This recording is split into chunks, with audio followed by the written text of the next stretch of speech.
Hittite, which is the husband of Bathsheba, to be killed. So let us go to 2 Samuel, 2 Samuel.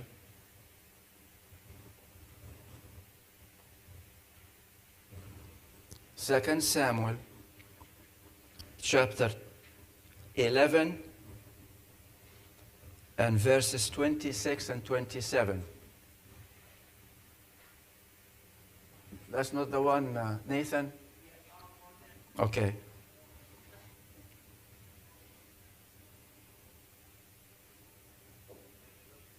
Second Samuel chapter 11 and verse 26 and 27.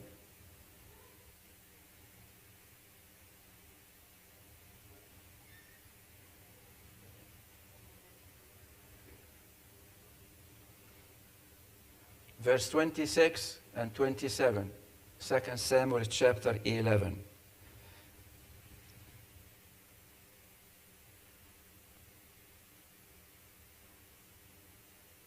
Okay. And when the wife of Uriah, which is Bathsheba, heard that Uriah, her husband, was dead, she mourned for her husband. And when the mourning was past, David sent and fetched her to his house, and she became his wife and bare him a son. But the thing that David had done, what? Displeased the Lord. Those two verses have a lot of information I wanted to explain. Verse 26, and when the wife of Uriah heard that Uriah, her husband, was dead, she mourned for her husband. Mourning, what's mourn mean? Mourn means what? To feel or show deep sorrow or grief for the death of someone, and by wearing what? Black clothes. This is the way the Middle East people mourn for their dead. It's completely different than we have here in the United States. The funerals are completely different there than what we have here. What do I mean by that? The funerals there, first, number one, and of course, you know that this Bible was written there, so it reflects the custom, the traditions, the habits, the rituals of the people there. So a lot about funerals, for example. People there, they don't believe in cremation. There is no such thing means cremation there. They believe that the body of the deceased has to be buried underground. They don't have here, like we do, mausoleums or buildings that they have niches or niches there that you insert the coffin in. Has to be buried underground. Number two, they don't believe in embalming. They don't embalm the body. As you know, when you embalm the body, you inject some preservatives in the body to what? To preserve it from being decomposed or decayed. They don't believe in that. That's why the body of the deceased has to be buried within 24 to 48 hours. That's all. The weather there, the climate is warm. So what the funeral home would do, will go to the house of the deceased, pick up the body as soon as possible, rush it to the funeral home. They put him in a casket or coffin, depends on what the deceased family wants, and seal it. So we don't have viewing? No, there's no time for viewing. They seal the coffin, rush it to the church. They're going to have a very fast service. There is no thing called eulogy or people talk. It's very fast service. Then the funeral home there has a specific kind of a bus to bus everybody from the church to the cemetery to be buried.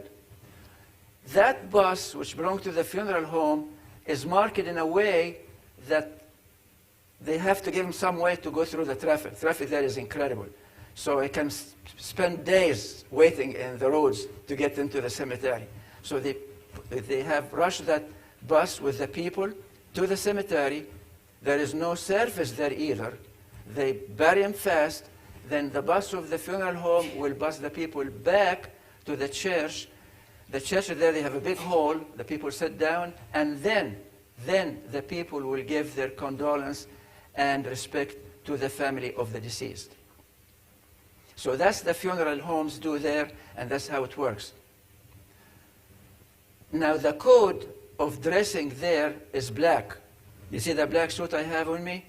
That's what all men has to go to the funeral in black suit. If they don't have a black suit, they can wear dark brown, dark blue suit. But the tie should be a black tie and black shoes.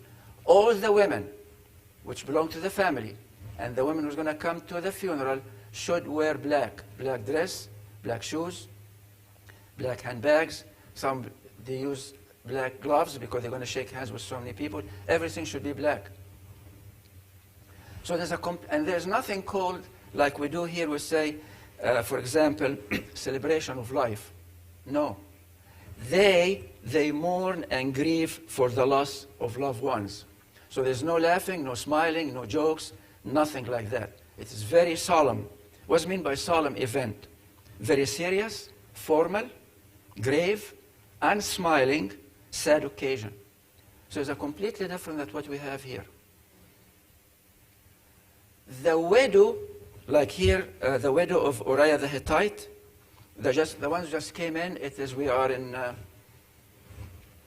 2 Samuel chapter 11 and verse 26. And when the wife of Uriah heard that Uriah her husband was dead, she mourned for her husband.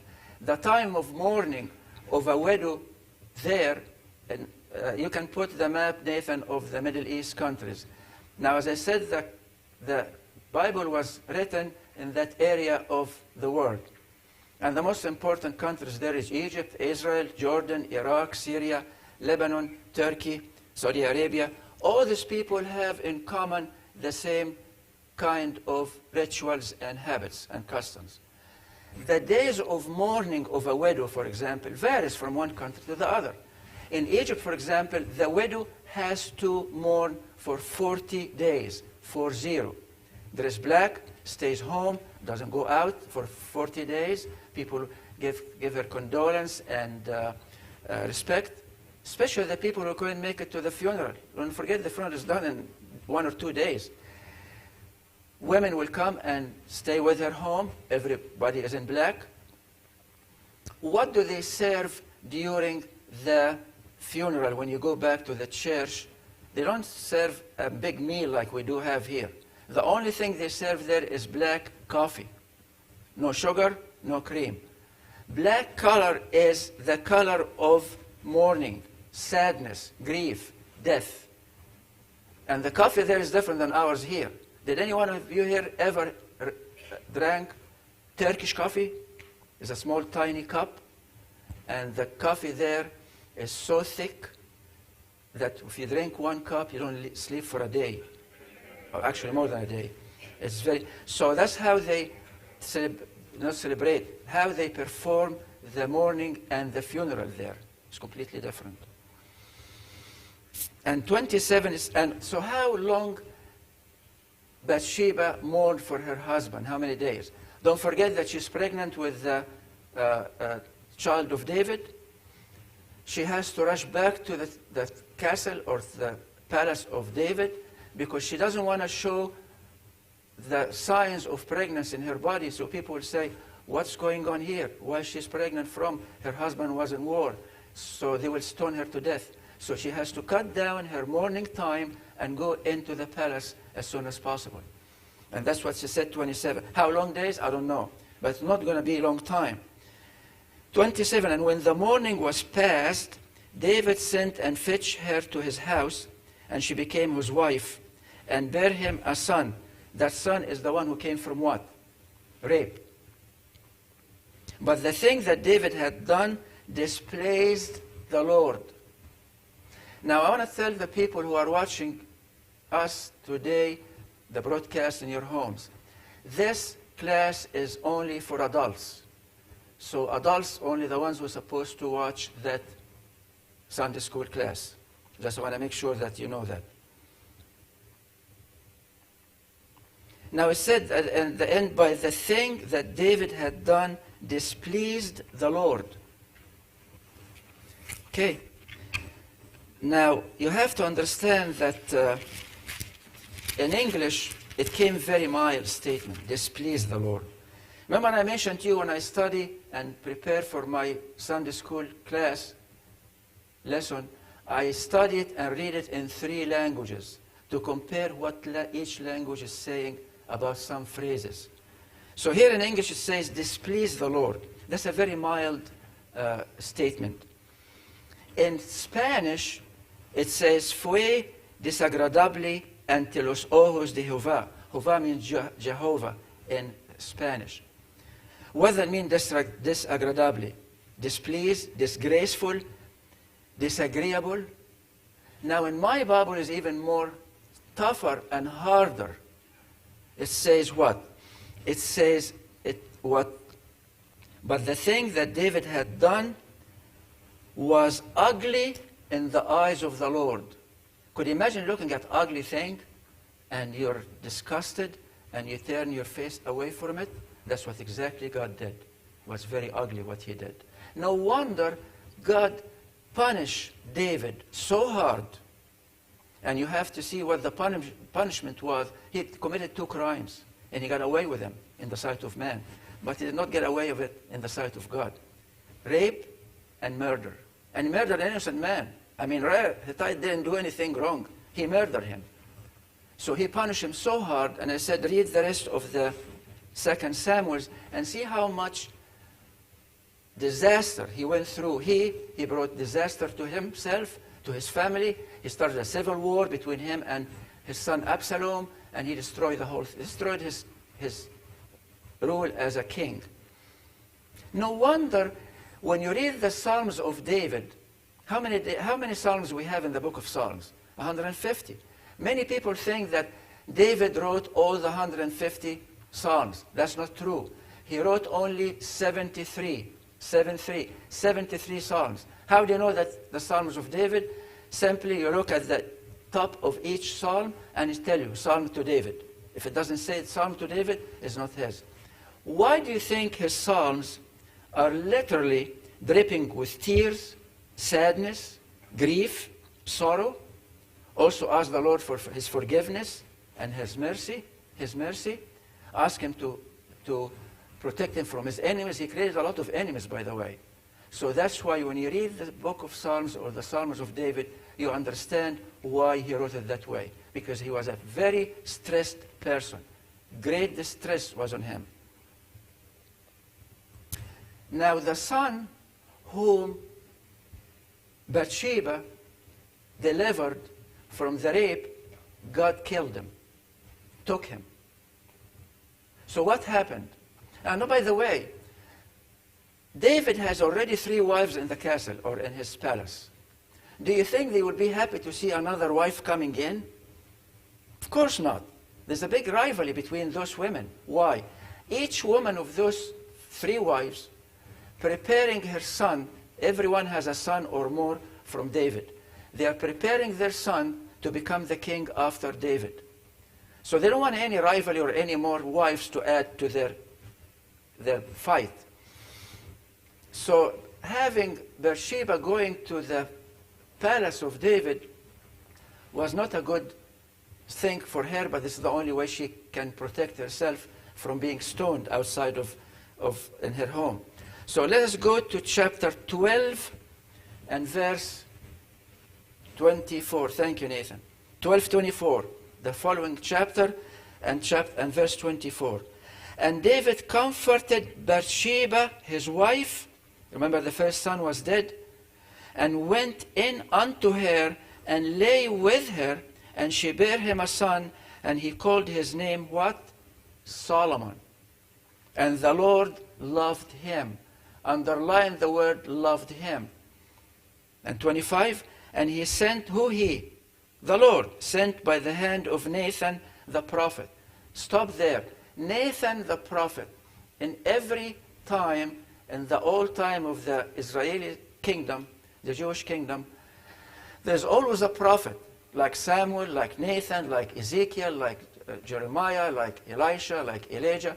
Those are the prophets. Those are he is the most important man because he is the one who speaks the word of the Lord.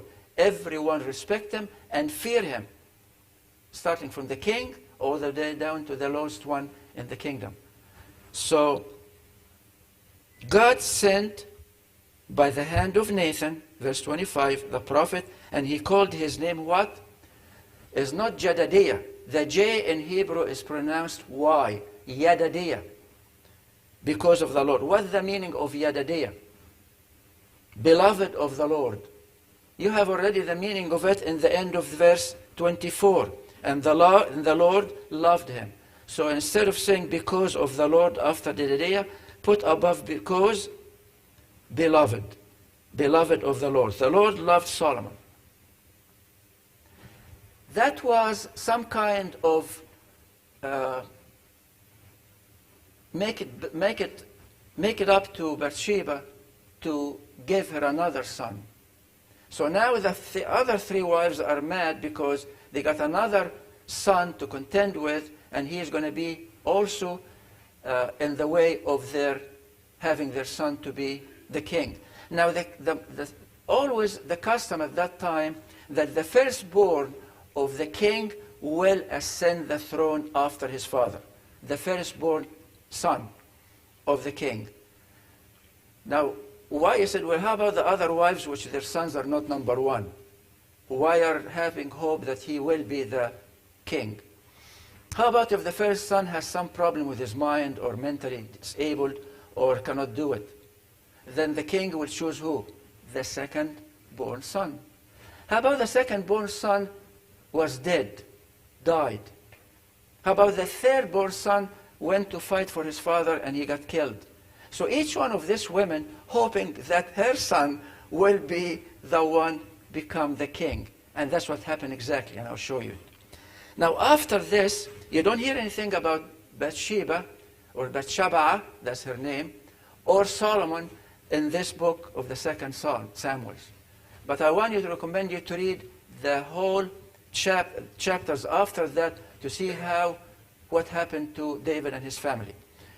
Then some people said, well, that's the end of Bathsheba. No, that is the beginning of her story. Actually, Bathsheba is my favorite female, and I get emotional. She is my favorite female person in the Bible, beside, of course, the mother of Jesus. Why?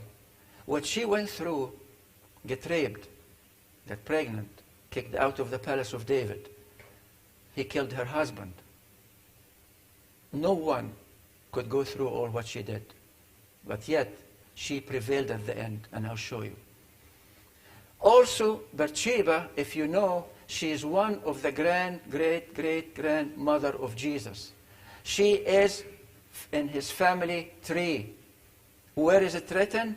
You go back later on to the first chapter in the Gospel of Matthew, and you will see her mentioned there. She is from among the family tree of Jesus.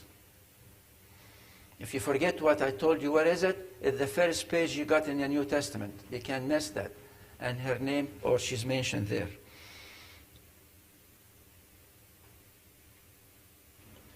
So let us go to continue her story and see what happened. So go to the following book you have, which is the book of the Kings.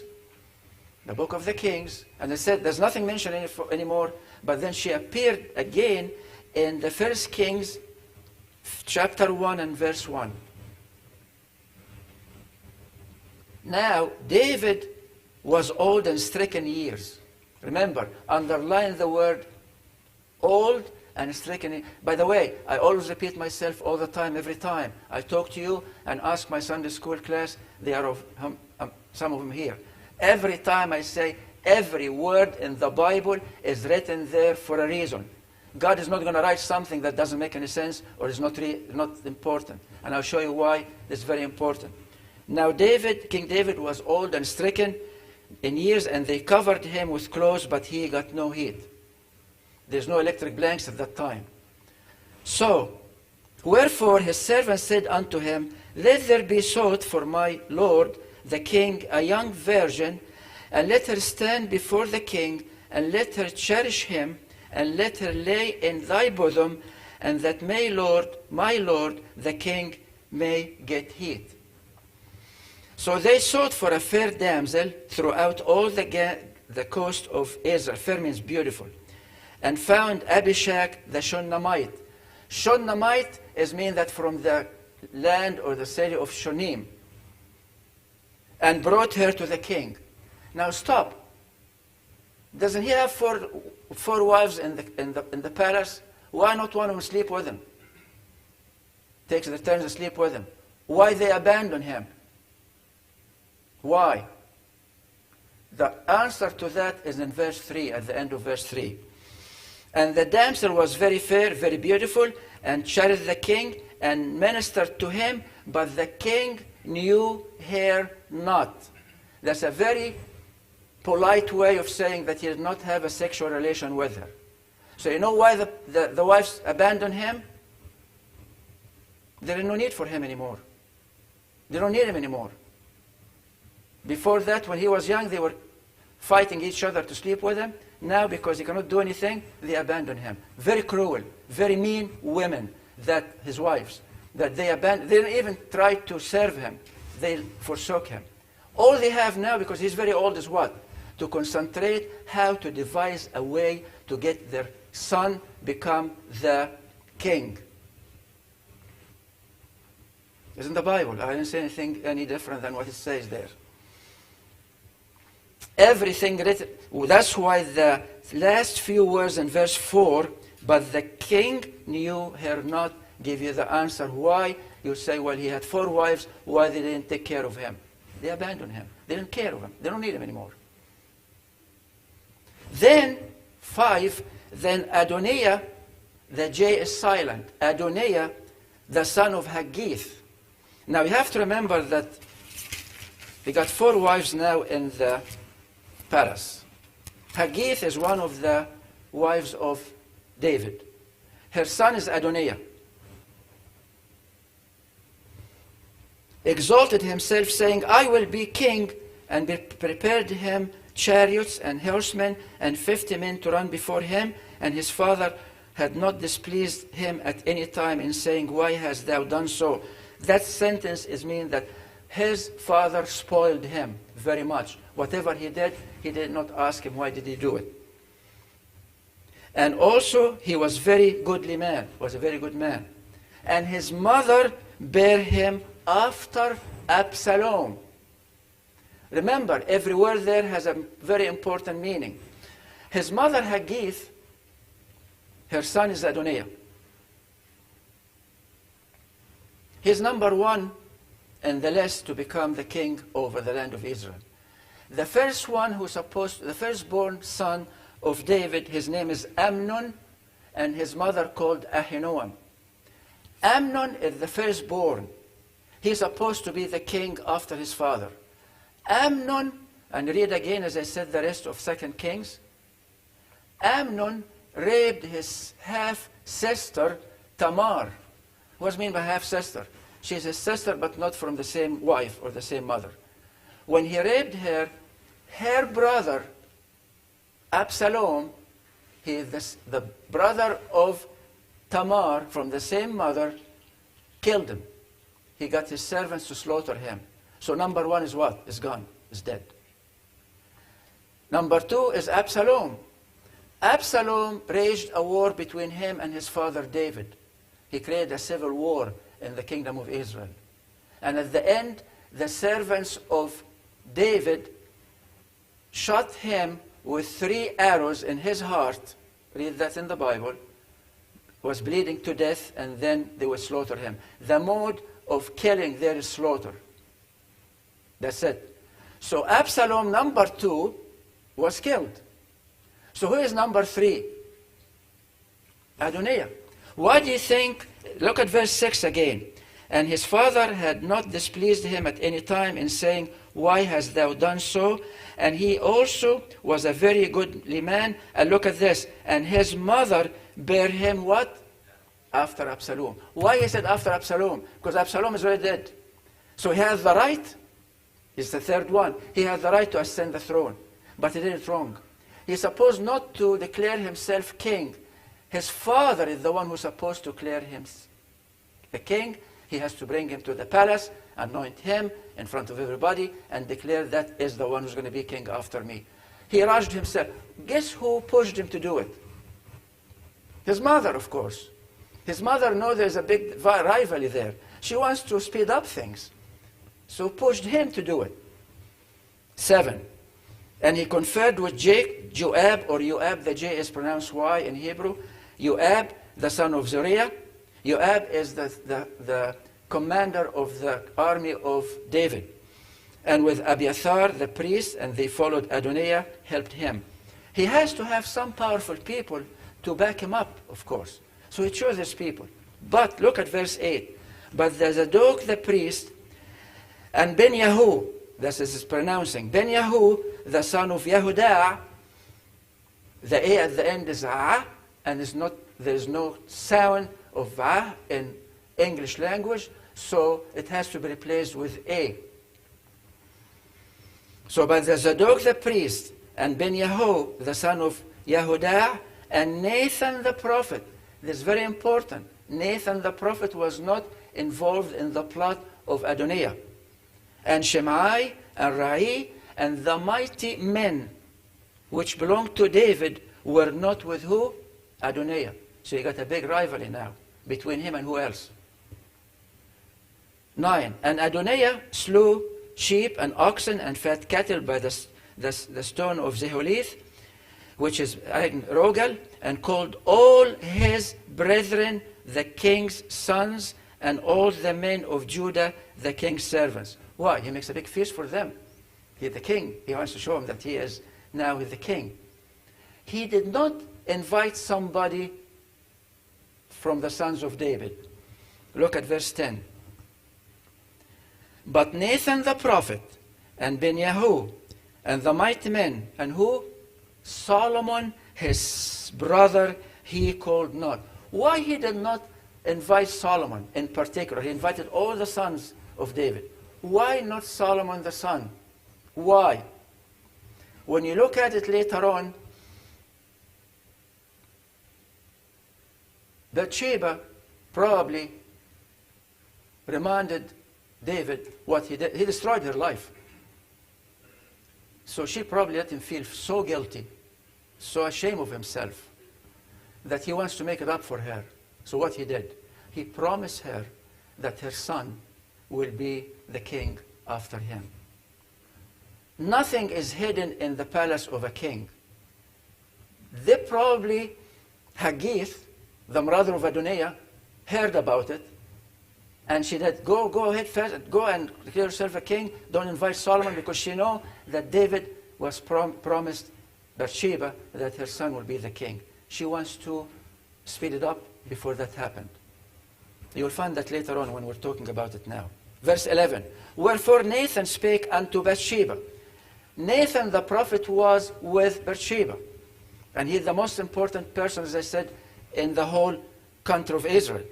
Wherefore Nathan the prophet spake unto Bathsheba, the mother of Solomon, saying, Hast thou not heard that Adoniah, the son of Haggith, does reign, and David our Lord knows it not?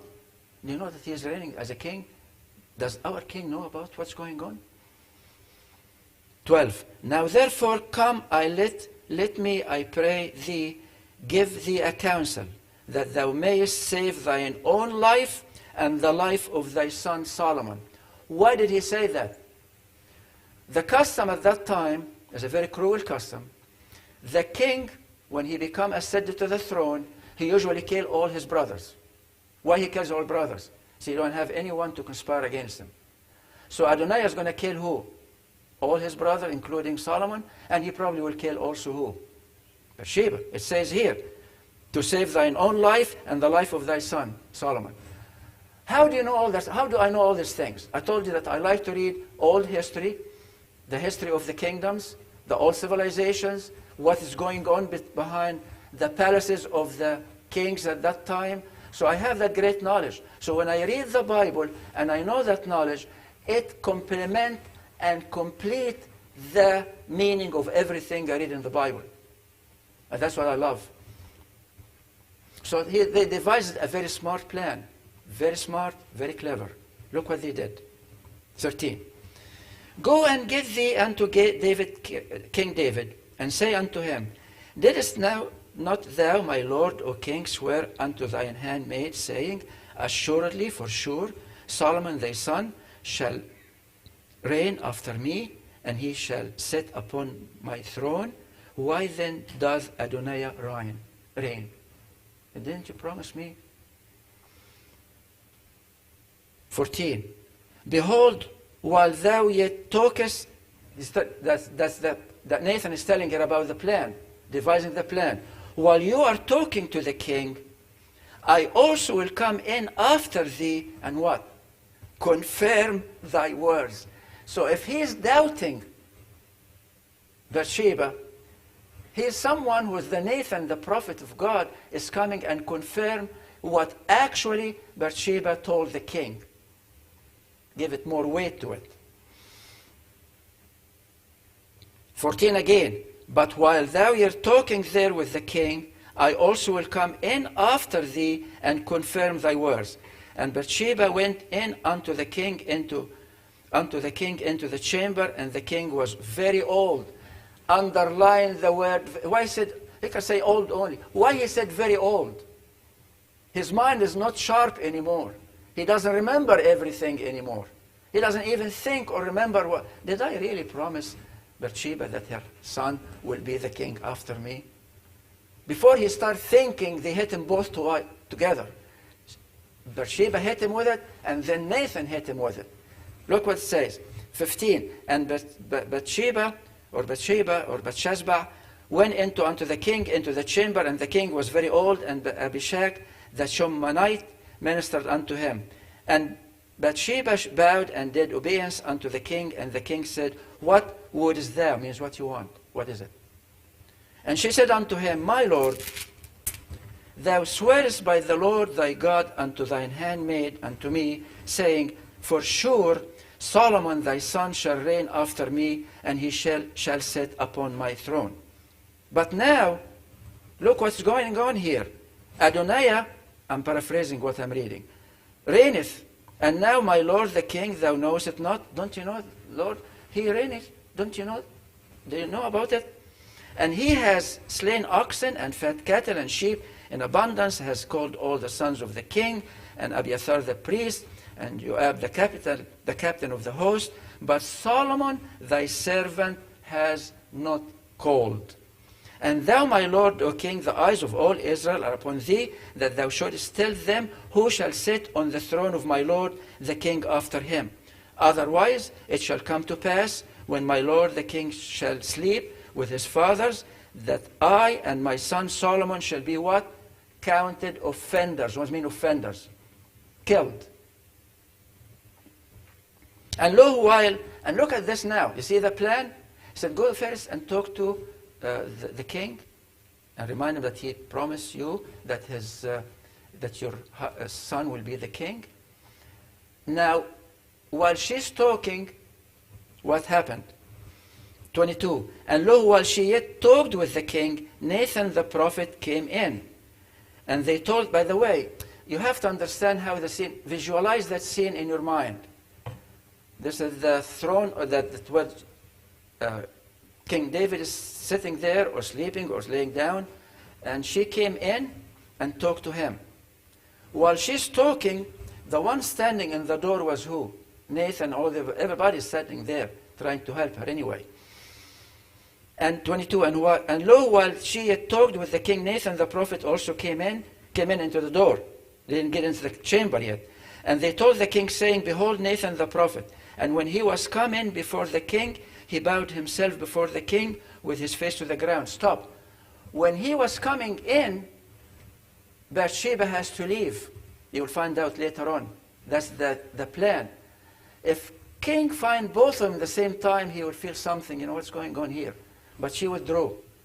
So when Nathan came in and he told him the same thing, Bathsheba was not there. So it is from Nathan himself. No influence from somebody else. 24. And Nathan said, my lord, O king, hast thou said, did you said that Adonijah shall reign after me and shall sit upon thy throne, my throne? For he's gone, it's repeating the same thing that Bathsheba said, to confirm and affirm what they are the story. For he has gone down this day and has slain oxen and fat cattle and sheep in abundance, and has called all the king's sons and the captain of the host and Abiathar the priest, and behold, they eat and drink for him. And they said, what? God save King Adoniah. What do you think David will feel? Very upset, outraged of what's going on. They wanted to make him very upset, very mad. 26, but me, even me. You see how the language is? That's the Nathan is saying. Me, even me, I'm the prophet. I'm the one who's supposed to know before anybody. But me, even me, thy servant, and Zadok the priest, and Ben-Yahu the son of Yehudah, and thy servant Solomon has not called. Is this king done by my Lord, the king, and thou hast not showed it unto me? Did you do that without telling me? Because the first one he has to know is who? The prophet. To tell him who is going to be the king after him. 27. Is this thing done by the Lord, the king, and thou hast not showed it unto thy servant? Who should, that you don't tell me who should sit on the throne of my Lord, the king, after him? Now he become enraged. They got him already fired up. They worked on him very well. Beautiful plan. So what happened? Then the king David answered and said, call me Bathsheba. Remember I told you Bathsheba left? Call me back Bathsheba. And when she came in, the prophet left. As visualize that scenery at that time. And the king, 28, and the king David answered and said, call me Bathsheba. And she came into the king's presence and stood before the king. And the king swore and said, as the Lord liveth, that has redeemed me, my soul out of what? Why say all distress? Why it is important? Remember I told you how God punished him so hard that the Psalms of David are dripping with tears and griefs and sorrow, asking the Lord forgiveness and ask him to deliver him from his enemies. He created a lot of enemies. He committed the most heinous crimes any human being could do. Heinous means what? The most evil and disgusting. Rape and murder. So out of my distress, because read the Psalms and read the rest of 2 Kings and see how much grief and distress he went through. He never forget it. The man is very old. His mind is almost gone, but he never forgot what happened to him. 30. Even as I swear unto thee by the Lord God of Israel, saying, surely Solomon thy son shall reign after me, and he shall sit upon my throne in my stead. Even so I will certainly do it what? Tomorrow? After I die? Today. He has to contain what's happening outside. Adoniah is a king. He's celebrating his king, that he become a king. Thank the Lord he doesn't have any social media or YouTube that spread the whole story all over the kingdom. He has to contain it right away at that time.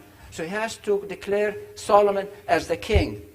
31. Then Bathsheba bowed with her face to the earth and did reverence to the king and said, let my Lord King David live forever. Really?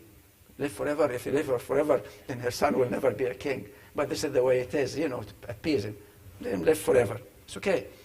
And King David said, call me Zadok the priest and Nathan the prophet. I said Nathan already went out.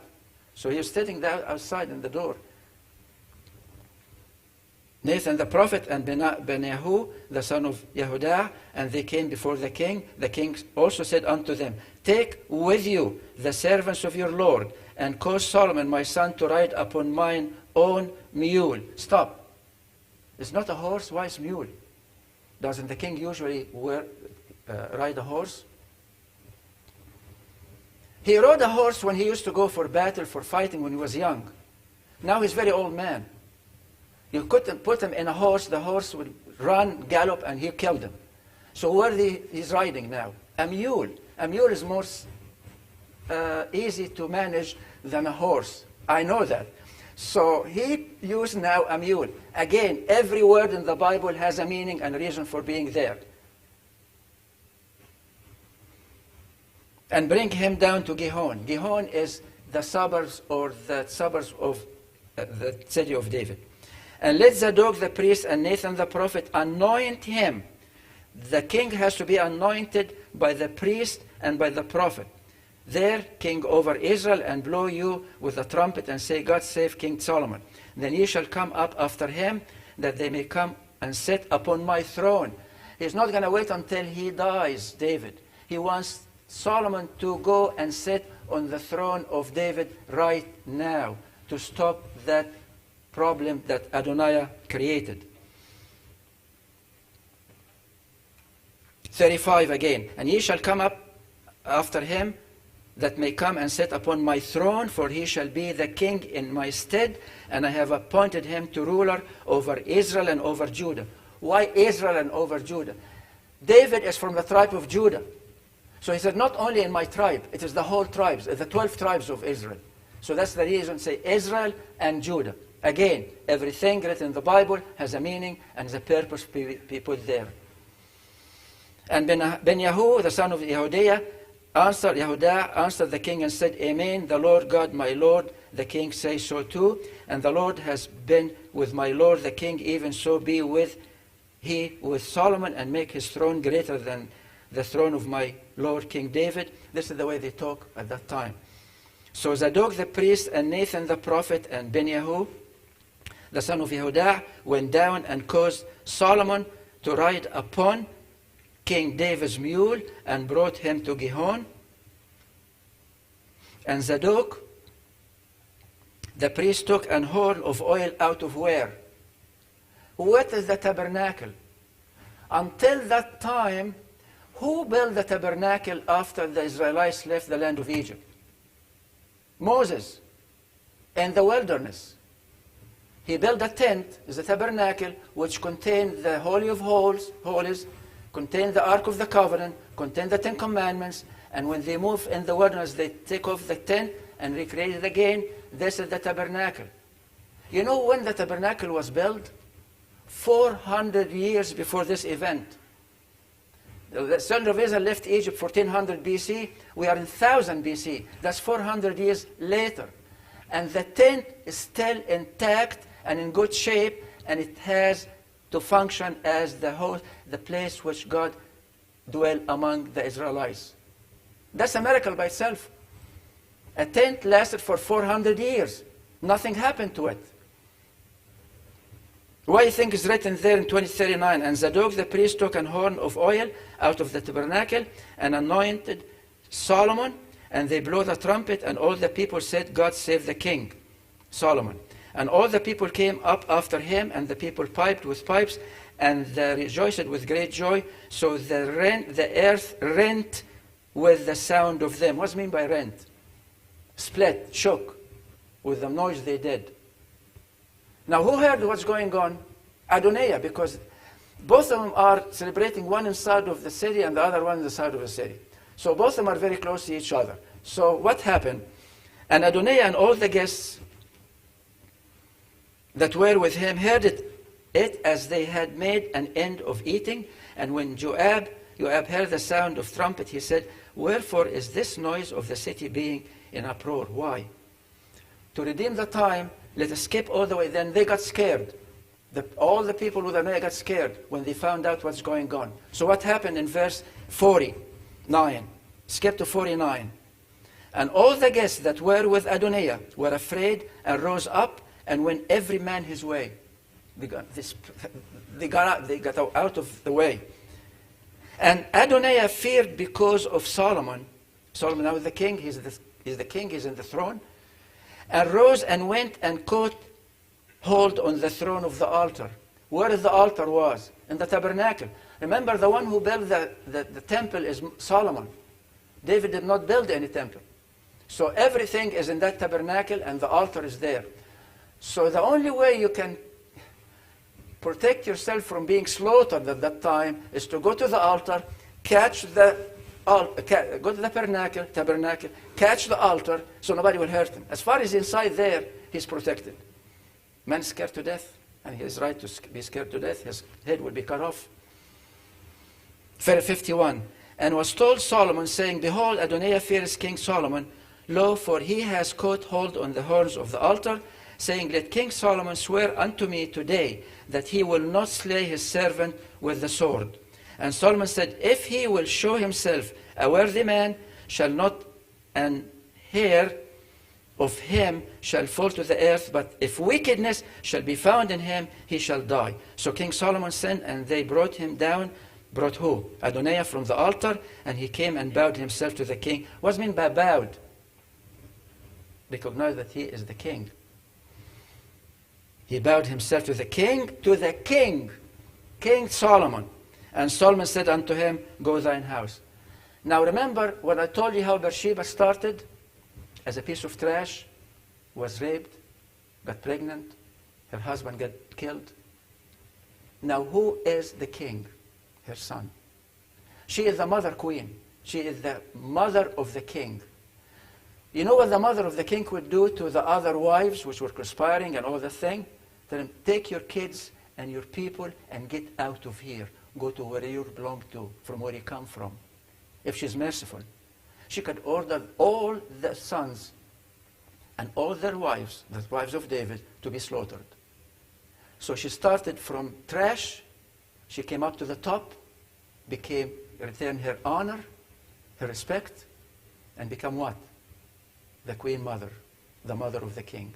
And that's why I choose her to be my favorite female in the Bible. From what she suffered, and she had that what she went through, and she prevailed, and she became victorious at the end. That's why.